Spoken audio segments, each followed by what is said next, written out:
Are you looking for a healthier lifestyle? I'm Cindy, an Ayurvedic wellness coach and yoga teacher, and the path to health can be found in many, many ways. Most of us have heard about the health benefits of yoga, but I'd like to introduce you to another way, and that is yoga's sister science known as Ayurveda. Ayurveda is called life science, and both yoga and Ayurveda were born in India thousands of years ago, but it's by practicing the principles of Ayurveda that leads us to overall health and well being, not just yoga. In fact, yoga's primary goal is for spiritual awakening, but it's best to begin with Ayurveda because it's impossible to reach enlightenment if your health is suffering. It's true that both paths lead to a more harmonious life, and when we bring the two together, it just amplifies that effect. Ayurveda can be the key to a healthy mind and body and spirit because it's about returning to balance. As creatures in nature, we like to be balanced. We will adjust in order to maintain homeostasis. However, there's only so much the body and the mind can do to counteract the effects of the habits that pull us out of balance. Once out of balance, we begin to become symptomatic, like having fatigue or insomnia or acid reflux, just to name a few things.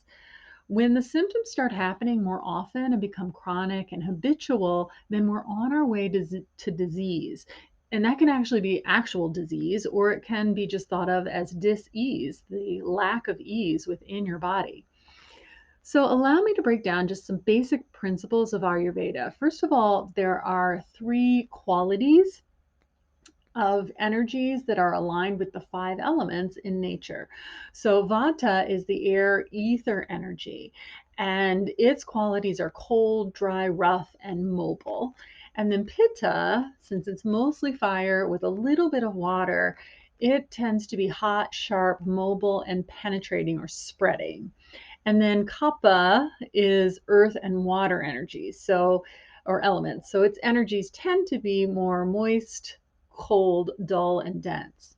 So Vata, Pitta, and Kapha are cycled throughout the day. This energy is cycled throughout the day, throughout different seasons of the year, and throughout different times of our lives.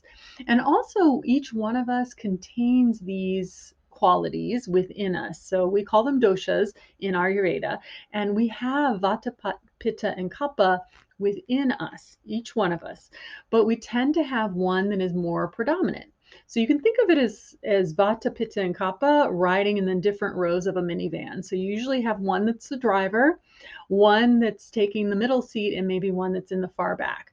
Now, sometimes you do have the primary dosha as the driver and then one right next to it, maybe in the front seat also. And then you're a dual dosha. So you can have two doshas that are more predominant. Usually that means you've still got one in that back third row. And every now and again, it's extremely rare, but sometimes you have all three doshas right in the front seat, kind of like an old time pickup truck, right? So this is the way that Ayurveda kind of explains these energies and the way that they affect us. And when we're not feeling our best, it's because one or more of these doshas is out of balance.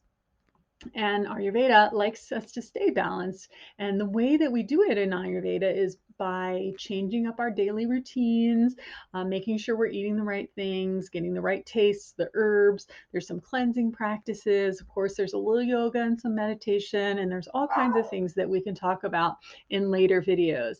And if you're curious about your dosha, then look for my videos explaining the different characteristics of Vata, Pitta, and Kapha, and like, follow, and subscribe to keep exploring your well being through this ancient science of Ayurveda. And I'll bring you some other wellness topics on this channel as well. Thanks.